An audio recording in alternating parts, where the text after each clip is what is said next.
Let me tell you about Sarah. She's 34, works in corporate marketing, and 5 years ago she was making $45,000 a year. Today, she's pulling in $85,000, nearly double. That's a massive win, right? She should be killing it financially. Here's what her life looks like now. She upgraded from her old Honda Civic to a leased BMW 3 Series because, and I quote, "I finally deserve to drive something nice." Fair enough. She moved from a $1,200 apartment to a $2,400 loft in the trendy part of town because I can actually afford it now. She shops at Whole Foods instead of Trader Joe's. She's got the premium gym membership, the good hair salon, the nice restaurants on weekends, all the markers of someone who's made it. Want to know what's in her savings account right now? $2,800. You know what was in her savings account 5 years ago when she was making $45,000? $3,200. She's making almost double the income and she has less money than when she was broke. If that sounds completely insane but also weirdly uncomfortably familiar, you need to keep watching because here's what nobody tells you about making more money. There's a financial phenomenon that's probably affecting you right now that keeps you broke no matter how much you earn, and it's not what you think. I'm Jade, and I've analyzed the spending patterns of over 500 people who doubled their income in 5 years. And I can tell you exactly where that money went and why their bank accounts look almost identical to when they were making half as much. By the end of this video, you'll understand why your raises keep disappearing into thin air, and more importantly, how to actually build wealth instead of just looking wealthy. If any of this is hitting a nerve, hit that like button and subscribe because we're about to break down the upgrade trap that's keeping you broke. The upgrade treadmill explained. So there's this thing in psychology called the hedonic treadmill, but the financial version is even more brutal. It's got a nicer name in personal finance circles. They call it lifestyle creep, which sounds kind of cute and harmless, like something that just sort of happens to you. But here's what it actually is. It's a systematic financial self-destruction mechanism that activates the moment you start making more money, and it's so smooth, so natural feeling, that you don't even realize it's happening until you're 5 years in, wondering why you're still stressed about money. The math seems simple. You make more, you have more, you save more, except research shows that 78% of Americans live paycheck to paycheck. And here's the kicker. That includes roughly 10% of people earning over $100,000 a year. These aren't people who don't make enough money. These are people making six figures who genuinely cannot handle a $1,000 emergency without going into debt. That's not an income problem. That's something else entirely. Let me show you how this actually plays out because it's never one big decision. It's always 1,000 small ones that feel completely reasonable in the moment. When you were making $35,000 a year, you made coffee at home and it cost you maybe $20 a month in grounds and filters. Then you got your first real job, started making $50,000, and suddenly you're stopping at Starbucks because you can afford it and you deserve something nice in the morning. That's $4 a day, totally reasonable. Fast forward 3 years, you're making $70,000 and now you're getting the fancy stuff, the cold brew with oat milk and an extra shot, plus you grab lunch while you're there because you're busy and your time is valuable. That morning coffee ritual that used to cost you $20 a month is now running you $300 a month. And you barely noticed it creep up because each individual upgrade felt justified. The same thing happens with subscriptions, except it's somehow even more insidious because the numbers are small enough that your brain doesn't register them as real money.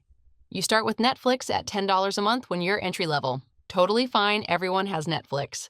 Then you add Disney Plus because you want to watch that one show, then HBO because Game of Thrones is back, then Spotify Premium because ads are annoying, then the premium gym membership because the regular gym is crowded, then the meal kit delivery because cooking is hard.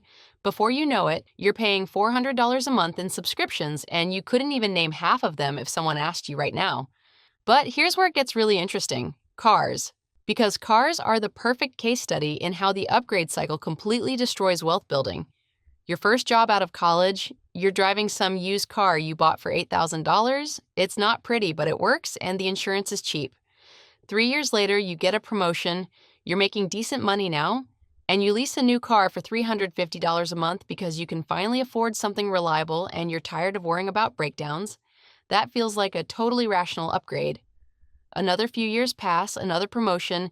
Now you're looking at SUVs because they're safer, especially if you're thinking about kids eventually, and that lease payment is now $650 a month. But your income went up, so it's fine. What just happened there? Your transportation costs went from maybe $200 a month, including insurance and maintenance, to $650 a month plus higher insurance. And you convinced yourself at every step that you were making a smart adult decision. You weren't buying a luxury, you were buying safety and reliability. Except you went from spending $2,400 a year on transportation to spending $9,000 a year. And your income maybe doubled while that expense quadrupled. Housing does the same thing, but on an even more devastating scale because the numbers are so much bigger. You start in a studio apartment at $900 a month because that's all you can afford starting out. Fine. First raise hits, you move to a one-bedroom for $1,400 because you need more space and you've earned it. Next promotion, you're at $2,200 a month for a two-bedroom because maybe you're living with a partner now or you need a home office. Then life happens. Maybe you get married, maybe you're thinking about kids, and suddenly you're looking at houses in good school districts, and your housing cost is $3,500 a month. Your income doubled over those years. Your housing cost almost quadrupled. And here's the really brutal part. Every single one of those upgrades felt necessary at the time. You weren't being frivolous, you were just keeping up with your life stage and your peer group, and what seemed normal for someone at your income level. This is where it gets worse, and I know I keep saying it gets worse, but it genuinely does. All of these upgrades, they're sticky. You can't easily downgrade without feeling like a failure. There's this enormous social and psychological cost to going backwards. Once you've lived in the nice apartment, moving back to the small one doesn't feel like a smart financial move. It feels like your life is going in the wrong direction. Once your friends have seen you drive the nice car, showing up in a 10-year-old sedan feels like broadcasting that you're struggling. Each upgrade becomes your new baseline, your new normal, and the idea of going back feels impossible even when the math clearly shows you should. The math that nobody shows you. All right, let me show you what actually happens to a raise because this is the part that nobody talks about, and it's going to make you slightly angry when you see the real numbers. Let's say you're making $60,000 a year and you work hard, you get promoted, and boom, you're now making $80,000. That's a $20,000 raise. That's massive. That should change everything. Here's what actually happens to that money. First, taxes. Because of how progressive tax brackets work, that additional $20,000 doesn't get taxed at the same rate as your first $60,000. It gets taxed at the higher marginal rate. Federal income tax, state income tax, if you're in one of those states, Social Security, Medicare, all of it comes out at the top bracket. Depending on where you live, you're looking at roughly 30% of that raise disappearing immediately. So your $20,000 raise is really $14,000 in actual take-home money. That's $1,167 a month extra hitting your bank account. Now watch what happens. You've been wanting to move to a better apartment for a while, and now you can finally afford it. The difference between your current place and the nicer one is $400 a month. Totally doable with your raise. That's $4,800 a year. Your lease on your car is ending around the same time, and instead of buying something used, you figure you can afford to lease something nicer now. That's an extra $250 a month compared to what you were paying. There's $3,000 a year. But it's not just the big stuff, it's everything around the edges that you don't even think about because each individual thing seems so small. You start eating out more because you're working harder and you can afford it, and honestly, you've earned the right to not cook every night. That's an extra $200 a month compared to your old habits. Your wardrobe needed updating anyway, and now you can afford nicer brands that'll last longer. That's another $100 a month averaged out. The subscription thing I mentioned earlier, you add a few more services, upgrade a couple to premium, that's $50 a month. You take nicer vacations now because you can finally afford to travel properly. That's an extra $1,500 a year compared to your old budget trips. And then there's just the general lifestyle drift, the little daily things where you choose the nicer option now because why not? You make good money. That's easily another $1,500 a year in stuff you don't even specifically track. Let me add this up for you. New apartment, $4,800. Car upgrade, $3,000. Eating out more, $2,400. Better clothes, $1,200. Subscription creep, $600. Vacation upgrade, $1,500. General lifestyle drift, $1,500. That's $15,000 in new annual expenses. Remember, your raise after taxes was $14,000. You just went negative. You got a $20,000 raise, and you are now saving $1,000 less per year than before you got the raise. You are literally worse off financially than you were when you were making less money. And here's what makes this so dangerous. It doesn't feel like you're overspending because every single decision you made was reasonable. The apartment is nicer but not extravagant. The car is practical. The restaurants are mid-range, not expensive. The clothes are quality, not luxury. Everything individually seems fine, but collectively they consumed your entire raise and then some. And you didn't even get to make a conscious choice about it because it happened gradually over the year after you got promoted. Want to know what makes this even more brutal? Social comparison. Because you're not making these decisions in a vacuum. Your friends and colleagues also got raises, they're also upgrading. Instagram is showing you how everyone else at your income level lives. The boutique fitness classes, the weekend getaways, the nice brunches, all of it looks normal for someone making what you make. So you spend to match what feels like your peer group, not to match your actual financial goals. You end up with spending that perfectly matches your income bracket and zero correlation to building actual wealth. There's this perfect metaphor for this, and it's literally a treadmill at the gym. The speed increases, that's your income going up. You're running faster, working harder, sweating more, but you're staying in exactly the same place. That's your net worth not moving. The effort increased, the output stayed flat, and somehow that feels normal because everyone around you is on their own treadmill doing the exact same thing. Here's where the math gets truly depressing. Compound interest works both ways. You know how investing $500 a month for 30 years turns into over $1 million because of compound growth? Well, lifestyle inflation is compound interest in reverse. If your spending increases by just 10% each year, but your income only increases by 8%, you're getting poorer every single year, even though the numbers keep going up. After 10 years of this pattern, you could be making twice what you started at, spending 3 times what you started at, and your net worth could actually be negative because you financed the gap with credit cards and car loans. You worked harder for a decade and ended up with less than nothing. The hidden psychological traps. So let's talk about why this happens because it's not just about the math.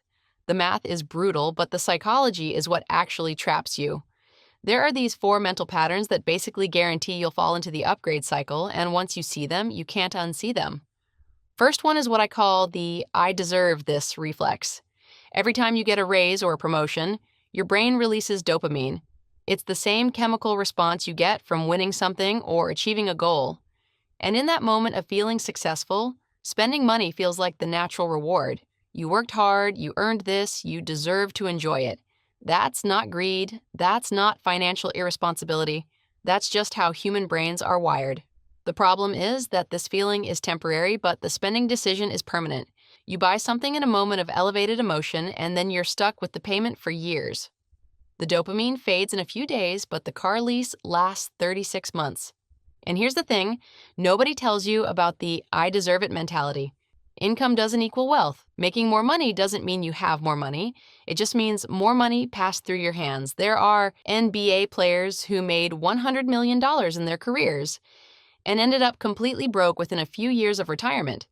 Not because they were stupid, but because they confused earning with having. When every dollar you earn immediately goes to a nicer lifestyle, you never actually build anything. You're just a very well-paid person who happens to be broke. Second trap is comparison quicksand. And social media made this approximately 1,000 times worse than it used to be. Your brain doesn't naturally compare you to billionaires or to people struggling in poverty. It compares you to people slightly above you in your immediate peer group. Your colleagues who have the nicer car, your college friends who seem to take better vacations, the people in your Instagram feed who have the beautiful apartments and the perfect aesthetic lives. Research shows that people consistently compare themselves to those one level above them, which means the target never stops moving. You reach their level, you start comparing to the next level up forever. You're never satisfied because the finish line keeps relocating itself just ahead of wherever you currently are. And this creates a really specific type of financial pressure because your peer group determines what feels normal. If everyone you know drives a certain type of car and lives in a certain type of neighborhood and shops at certain stores, doing less than that feels like you're falling behind even if objectively you're doing fine. You end up spending to match what your income bracket does, not what your actual financial situation can handle. It's not keeping up with the Joneses anymore, it's keeping up with the slightly better off version of yourself that you see reflected in everyone around you. Third trap is golden handcuffs, and this one is particularly cruel because it sounds like a good problem to have, but it destroys your freedom. Here's how it works. You upgrade your life to match your income. Higher rent, car payments, private school if you have kids, all of it. Your monthly nut, the bare minimum you need to function, is now, let's say, $7,000 a month. You make $8,500 after taxes, so you've got $1,500 of breathing room, feels fine. But now you're trapped. You can't take a pay cut for a job you'd actually enjoy because you can't afford it. You can't take 6 months off to start a business because your overhead is too high. You can't move to a lower cost of living area because you're locked into your lease and your kids' school. You hate your job, but you can't leave because you need every dollar of that income just to maintain your baseline lifestyle. Your income doesn't buy you freedom, it bought you a prison with nice furniture. The handcuffs are golden, but they're still handcuffs. Fourth trap is the future me will handle it delusion.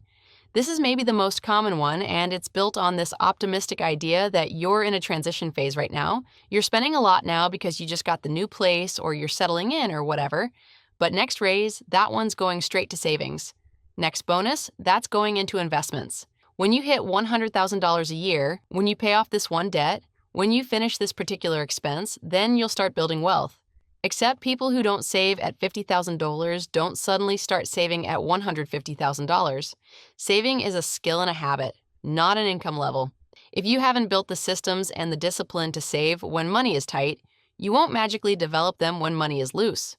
You'll just find new things to spend it on because spending is also a habit and it's one you've been practicing this whole time. I know someone making $180,000 a year.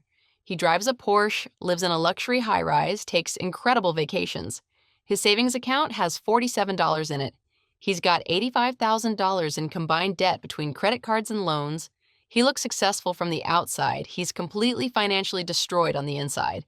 I know someone else making $65,000 a year. She drives a 10-year-old Toyota, lives in a normal apartment, takes reasonable vacations. She's 32 years old and has a net worth of $280,000. One of these people looks rich. One of these people is actually wealthy. They're not the same person. The invisible wealth killers. The stuff I just talked about, those are the obvious upgrades. Bigger apartment, nicer car, better vacations. But there's this whole other category of expenses that destroy wealth even faster because they're completely invisible. You don't even perceive them as lifestyle inflation because they don't feel like luxuries. They feel like necessities or just normal adult life. Let me show you the 4 big ones that nobody talks about. First is the convenience tax. When you start making more money, something shifts in your brain about the value of your time. You start thinking, my time is worth $50 an hour or whatever your effective hourly rate is. So it doesn't make sense for me to spend 2 hours cooking when I could just order delivery for $30. That math feels logical, except you're not actually working during those 2 hours. You're choosing between cooking for free and paying $30, and you're choosing to pay because you've convinced yourself your time is too valuable. This shows up everywhere. Meal delivery instead of groceries, that's an extra $400 a month for most people. Hiring a cleaning service instead of cleaning your own apartment, that's $200 a month. Laundry service, dog walker, TaskRabbit for random stuff, all of it adds up to somewhere between $8,000 and $15,000 a year in outsourcing normal life tasks. For a lot of people, that convenience tax alone consumes their entire raise. They got promoted, they started outsourcing everything, and their financial position didn't move at all. Second is quality creep, and this one is sneaky because it hides behind the word investment. You start making more money, and suddenly you're buying the organic version of everything because you can afford it, and it's healthier, and you're investing in yourself. Your grocery bill goes from $400 a month to $700 a month. And it doesn't feel like lifestyle inflation because you're just buying better quality food. Same items, just better versions. Except multiply that across every category. Premium coffee, nicer wine, better skincare products, higher quality everything. Each individual upgrade is small and feels justified.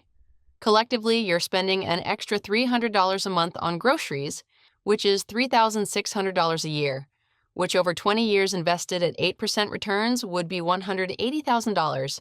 You traded a potential $180,000 for slightly better tomatoes. Third is experience inflation, and this one's particularly dangerous because there's this whole cultural narrative about how experiences are more valuable than things, which is true, except people use that to justify spending way more than they should on experiences. You used to go to normal restaurants, now you go to the nice places because you're investing in experiences. You used to take beach vacations, now you're doing European trips because you can't put a price on memories. You used to spend $3,000 on vacation, now you're spending $8,000. And you've convinced yourself it's somehow more virtuous than buying physical stuff because experiences. But money spent is money spent. That extra $5,000 per vacation is still $5,000 that's not getting invested. The YOLO mentality meets increased income, and it's a disaster for wealth building. Fourth is invisible subscriptions, and this might be the most insidious category because the individual amounts are so small that they don't trigger any mental alarm bells. Premium Spotify, fancy gym membership, app subscriptions for productivity and meditation, and photo editing, upgraded insurance on your nicer car, premium checking account with your bank, all these little $10, $15, $20 monthly charges that you barely notice. But you've got 15 or 20 of them running, and collectively they're costing you $300 to $500 a month. That's $3,600 to $6,000 a year on stuff you could mostly live without. Most people couldn't even name all their active subscriptions right now without checking their bank statement. Here's the thing that makes all of this truly devastating. If you just invested the difference, the actual real numbers are insane. Let's say all these invisible wealth killers combined are costing you an extra $1,000 a month compared to your previous spending. That feels like nothing when you're making good money. But $1,000 a month invested over 20 years at a conservative 8% annual return turns into $589,000. You're not spending $1,000 a month. You're spending $589,000. Every single month that you choose convenience and quality and experiences and subscriptions over investing, you're not making a $1,000 decision, you're making a $500,000 decision. When you frame it that way, suddenly the organic almond milk seems less essential. So here's where we are. You now understand the upgrade treadmill and why it's got you running harder but staying in the same place.